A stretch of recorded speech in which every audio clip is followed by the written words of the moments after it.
Top of the day to you. Welcome, welcome, welcome. I pray that all is well as we go to and fro on this earth. Continue to be safe as the time and the weather do what it does. So I just want to talk to us a little bit about something that we see around us all the time, but we just may not understand the things that are happening. So, as I say, top of the day to you, I also want to say that I am that reporter, reporting to you the way, the truth, and life as we travel to and fro. Maybe some of these words and things that we are saying that will navigate you, through life, that you may be able to, have more control and level up to the level that you desire to be. So, as we begin our table talk, it starts off with, what does the word say about spirits in us and around us? One of the things, or some of the things that we have heard of so many times about different things, is about witchcraft versus the spirit of truth, and which one lies within us, which one that it's around us. I mean, do we even know anything about some of the things that we grew up with? Some of the things our family said, like our grandparents, our ancestors, they would say these sayings and say these things, and we grew up with them, but we never did understand what it was or what they really was talking about. We just know they said don't do, and we did not do. So as we travel and we start to uncover and we dig and we search, as we go to and fro on this earth, and as we travel the way and we desire to learn the truth, that way we may be free and not be deceived,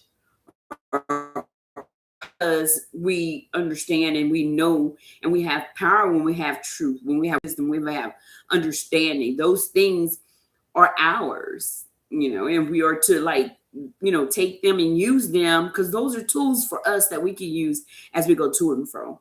All right.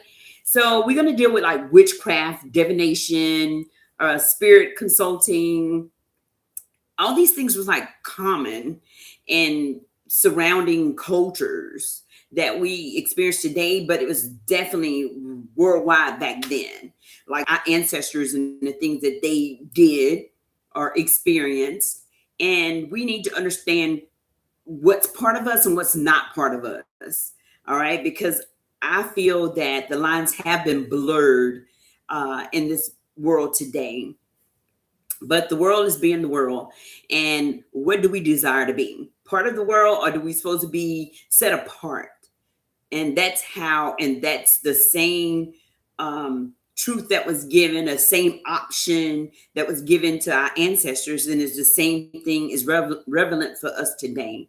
So as we deal with this here, we must understand that these cultures came long before God's people became a nation. So we understand that back, before Bible days, there were, things happening. But totally, if we really want to be real, God is a spirit. There was a spiritual world before there even was the flesh. God wanted to walk with his flesh. So in order for a spirit to be seen, he had to have an earth suit. He had to have flesh in order to dwell within. All right. Other than that, you cannot see a spirit.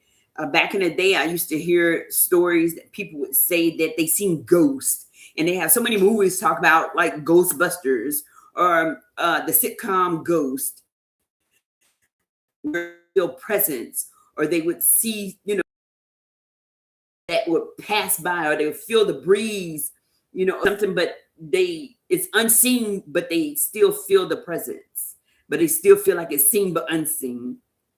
And as we read our word, we understand that these things are true and these things were happening, and it is what it is. All right. So we got to get a better understanding. That way we can be solid in what we believe. All right. Because right now, a lot of things are being mixed up together. And that's a lot of stuff came about, I guess, through a political move, So, and we often see that all throughout history. So, ancient Egyptians, the Canaanites, the Philistines, the Mesopotamian, all practiced some forms of magic, omens, readings, necromancy, if I'm pronouncing it right, and spell casting. I think that's what it meant. These practices were often like, I guess, tied to idol worshiping. And we were always taught not to worship idols, even though everything is pretty much is about an idol. You know, something, an idol is a form or something made by hand to be worshiped, um, and attempted to manipulate supernatural forces. So that's what they did. And we have that prevalent pretty much almost today too. So, but it just wasn't really called a name, or it really wasn't called what it is. All right. So as God's people form its identity, um, God gave us like strict laws. It gave our ancestors strict laws because we had a choice to choose what our creator created us to be. So we had to choose whether we wanted to be what our creator created us to be, or we had the choice to choose whether or not we want to deal in dark spirits or dark powers. And so that's what that was considered as. So as God's people formed their identity, God gave strict rules to separate his people from occult practices.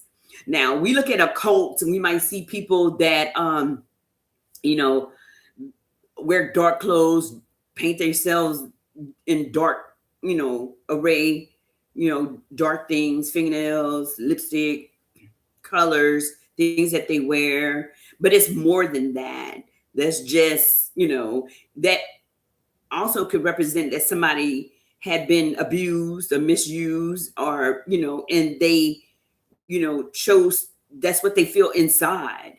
So not all the time that you may see that image and it may be of such. So, don't judge until you know for a fact. All right. So it also teaches that all forms of witchcraft, sorcery, divination, spirits consulting are forbidden. And it's a dangerous attempt to access spiritual powers apart from God. So God told his people, or the people, or us today as believers, which one that you want to serve. If you want to deal in these dark magics, these dark powers, or you want to, avoid occult practices and follow him. So these are some things that even in Exodus, well, it's in Old Testament and New Testament. So I will give you like some scriptures about where it's at. So we have like the first one is Exodus 22. So if you want to kind of do your research, and it tell us that we shouldn't tolerate sorcerers.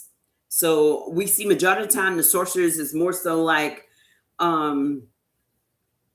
what we see pretty much on TV. We really haven't seen it too much activate in real lifetime. And if y'all have, oh my word, I have yet to see any of that. And I believe in God. I'm a believer, so therefore I'm not too interested in activating all this. My whole thing is trying to learn how to utilize my tools that he has given each one of us.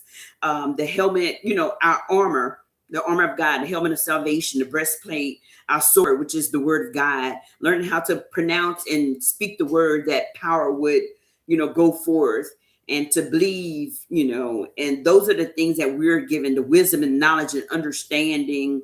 That way we know how to learn how to protect ourselves and learn how to, speak things into existence. Like I told you a long time ago, everybody got a book that they read from. I don't care what particular, I guess, powers or magic that people have. We have a book that we read that our ancestors left us long ago to tell us about how the word works with the relationship, work with the flesh, how it came about. And then so also those other idols, they have their own books and powers and words and things that they do too. So God forbids divination, fortune telling, omens, sorcery, charms, mediums, and you know, casting or spells, you know, spell casting, spiritist, and that you will find like somewhere around Deuteronomy. All this is Old Testament, Deuteronomy 18. So sometimes you have to read before that chapter and read a little bit after to get the full story of like what was really going on with our ancestors and with our people.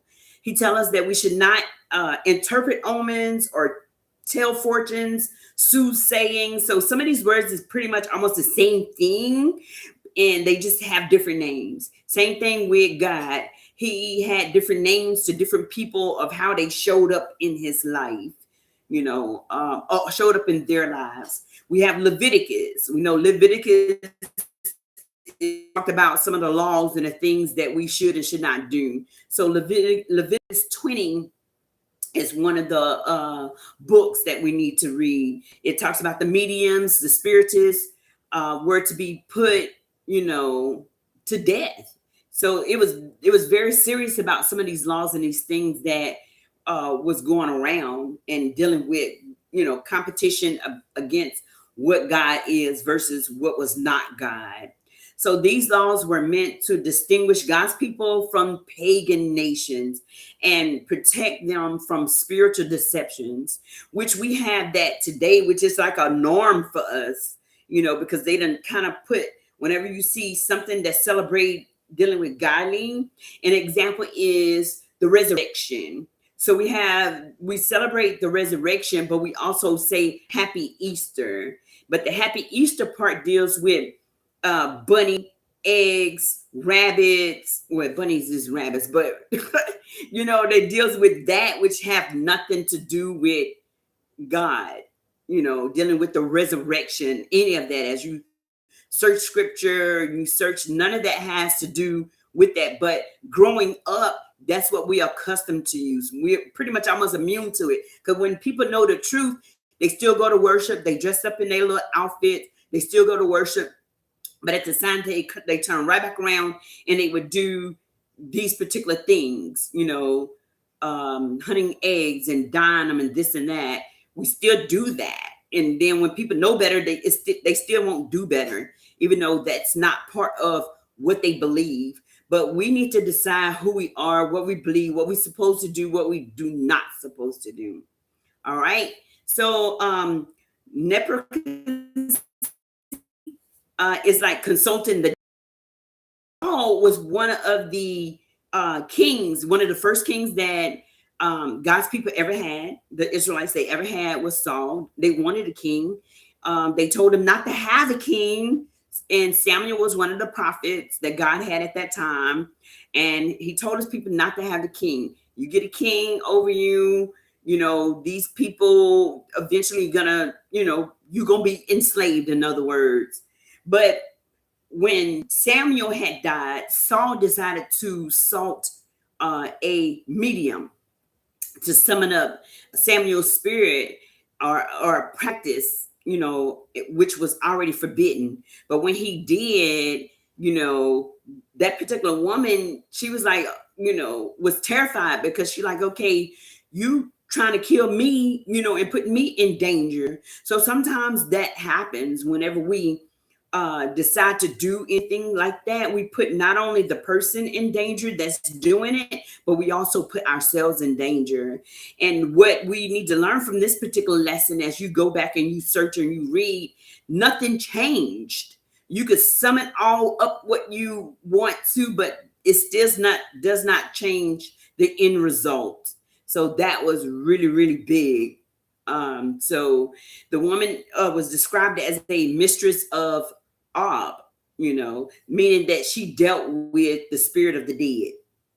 So they had Egyptian magicians that we talked about, remember, in Exodus, replicated some of Moses' signs. So they had people that would do, so when Moses gave out the 10 plagues that God had told Moses to do, well, some of the magicians was able to replicate that, you know. But at the end, you know, they had one that God, you know, let them know, you can't be above me, you know. And you know, and Moses showed that through God's power. So the Canaanite people, they had diviners. They practiced omens, reading under sacred trees. So all these things that we believe in nowadays, we thought nothing of because it was a norm for us. Back then, God told them or his believers not to participate in. So witchcraft was tied to idolatry, foreign gods, attempt to control spiritual forces. It kind of like it was a rebellion against God's authority. So that's how we should look at when it comes to those particular, beliefs and things that we do nowadays, which is like almost a norm. A lot of stuff that I remember even today, like superstitions.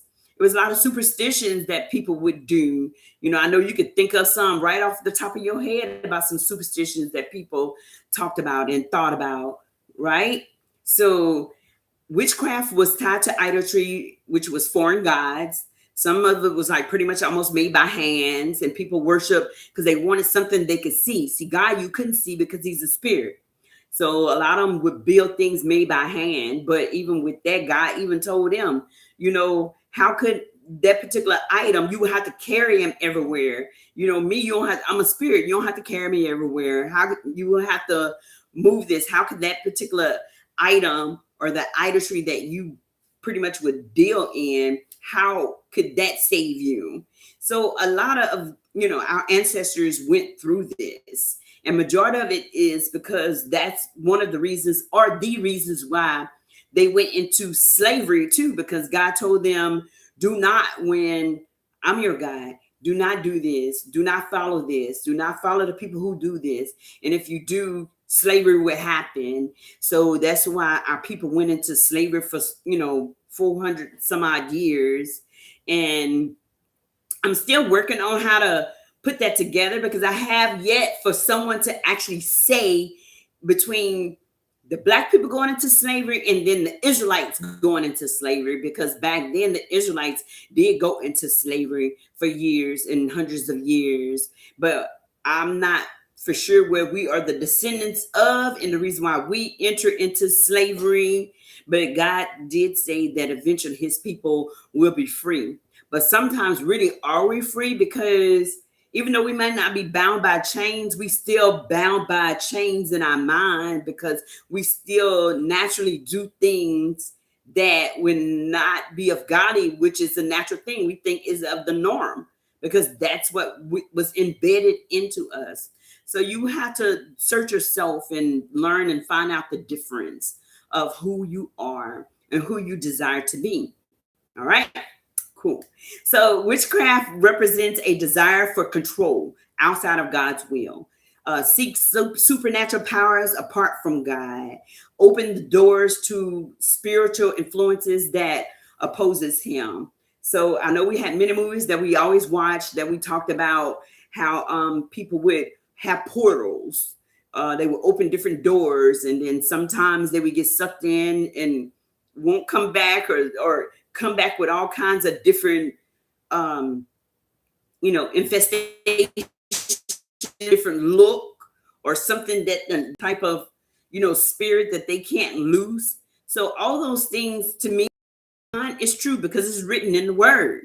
All these words that we talked about was witchcraft, sorceress, all that is in the word. So if anybody asks me like, okay, do you believe that there is? Yes, I believe that there is. But I do not, I don't hex, vex, I don't do no spells, none of that. I do not get involved in that. At one time, yes, I did do horoscopes because I feel like I'm born in July. So I do feel like I am a lion. You know what I'm saying? I'm a true Leo at times that I can relate to that. But at the same time, I know our forefathers, they looked to the stars, they looked to the moons whenever it came to different seasons for planning for this and that. When it came to certain stars, when they knew that when Yeshua or Jesus was born, they knew that a star or somebody was about to come. They looked to that. So because of those things, I have to say, yes, I believe in those things, but not to the point that I would make that my ritual or my God that or my idol that I would follow. It replaces trust in God with trust in the spirit. Whenever we open those doors and talked about some of that hidden knowledge or those rituals, rebellion is the sin of divination. I hear in First Samuel talk about divination. So if you want to go back and look up First Samuel, it's all throughout some of the Old Testaments that we would consider, you know, that we believe because it's in the word. Okay, so you want to go back and search to find out stuff about, what happened to God's people whenever they decide to do some of these things. So sorcery is a work of the flesh that prevents people from inheriting God's kingdom. So, and that's found in New Testament, Galatians. Okay, they talked about Acts 8, Simon the sorcerer. He was being rebuked from trying to use spiritual powers for personal gain. He thought that he could give me some of that power, so I could be like whatever. And he got rebuked for that. So sometimes people don't want to, or sometimes people try to get into and use God's power or want God's power for personal gain instead of for the people, because a lot of us is giving gifts and talents for the body, to help each other out. It's just not for self. So Acts 16 is another New Testament. Paul casting out spirits of divination, demonstration God's authority over occult powers. So we do have that power, because here Paul, not Saul, but Paul, because Saul name, not Saul the king. Saul name in the New Testament had got changed to Paul whenever he became a believer. So that's the reason I'm seeing the difference. So Paul was casting out spirits. A lot of people were scared of him at first because at one time he thought he was doing everything in the name of God, killing some of this God's disciples, and he thought he was doing it in the name of God. But whenever God showed him the difference, he repented and started doing, God's work. So, and he started with God's authority and power, casting out some of the occulted powers. So Revelation is another book. That's the last book of the word. They talked about sorcerers are listed among facing the final judgments. So some of these people who do these things may not enter in eternal, glory. King Manasseh, that's an Old Testament, 2 Chronicles 33. He talked about witchcraft, and it provoked God's anger, him dealing with that. This isn't about superstition. It's about spiritual allegiance. So sometimes you need to find what spiritual allegiance that you want to follow. We talked about superstitions also earlier. I mentioned it because superstitions also have to deal with, I know nowadays people talk about, if you see a black cat, don't go over the ladder, don't raise an umbrella, in a house. It's just all kinds of things that people grew up with saying, and those are superstitions. I'm not too sure about it, but we, if our mother and father said don't do, we did it, but they didn't explain the reason why. So some of these things followed in that particular pattern. So of, not understanding what would happen or what would not happen. I'm not for sure, because I'm not testing God at all. So sorry. You may can do it, but I'm too scared. I'm too scared. But so we also have to remember that in Ephesians, it teaches that our true struggle is spiritual. It's not against human opponents, but sometimes it's against, I know for a fact it's against like unseen forces of evil and spiritual powers. So sometimes these unseen and these forces of evil can get into anybody. It can get into us, and we sometimes would think like, we fight against humans would allow those spirits to enter into them. Sometimes it could be us, sometimes it could be our loved ones, our family, and we got to understand the difference, and sometimes it hurts, and sometimes we yield to it or we become weak. Things that we love, our heart and our mind, sometimes if we don't strengthen them, and then temptation come up against us, that we can lose our power, power without God. All right. So it opens doors to deceptive spiritual forces, replaces faith with manipulation, and control breaks the relationship of trust with God, between God and man.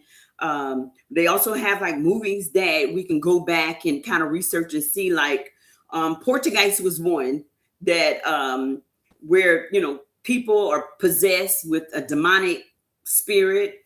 They got all kinds of movies where they try to, the priest or whatever, try to throw holy water on people that has that demonic spirit to cast it out.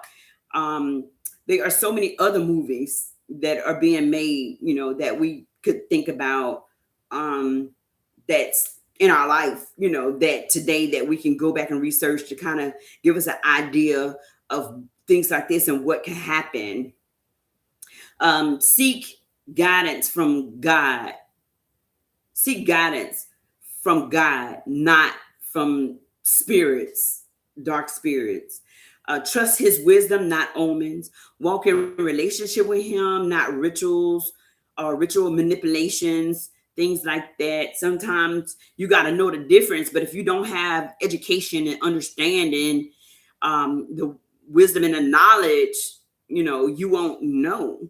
So you have to do your research in order to protect yourself a little bit more, okay?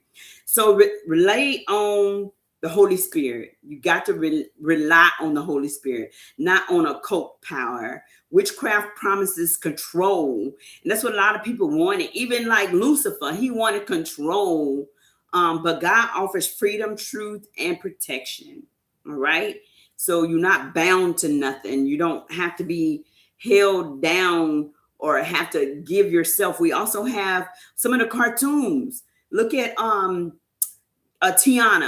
and the Frog is made out of New Orleans. They talked about how they had to sacrifice themselves, and then whenever it came time for the pay up, you got to pay that piper because he gonna want his, or your life will be taken or used for whatever they would desire for it to be. It is real. It is true. I mean, look at some of the celebrities. They done signed their life away. Now they belong to the system and they have to do whatever those people pay them for because you wanted their money. So now they own you. And and it's like that. And if you try to break away, you might lose your life. And it's a lot of celebrities that tried and they had, got blackballed or blacklisted, death came to them, but at the same time, they tried to give us, hints and try to tell us, what is what, so you have to like kind of open your spiritual eyes. You have to wake up to see the difference. So I just want you to stay tuned. We're going to have like a part 2 to this. About how witchcraft shows up in our modern culture a little bit more, and about spiritual warfare to kind of help us know how to navigate more, and influences and how to break free and the dangers thereof. Well, blessings and peace and love to you. I'll pray that all is well. Always stay tuned to the inspirational journey. So what happened to Monday is the word. Have you not heard? I am that reporter reporting to you the way, the truth in life. Take this word, meditate on it, and evaluate your life. Search yourself to see in yourself what you could find and what you could take out, what you can like get rid of. You have to acknowledge and understand who you are, because it's naturally part of us, some of these things, because this is all we know, what we grew up to. Because back in the day, they did kill off a lot of the people who stood true and was not going to bow down to this. And so then here we are, we grew up away from what we known our identity to be. So search yourself, we're going to be free. We're going to be all right. With blessings and peace and love unto you. I pray that all is well. Always stay tuned. Every Monday, we're here. Subscribe so you can get that notification or that bell to let you know that we are streaming live. Where blessings and peace and love to you. And I pray that all is well. See you later. Blessings.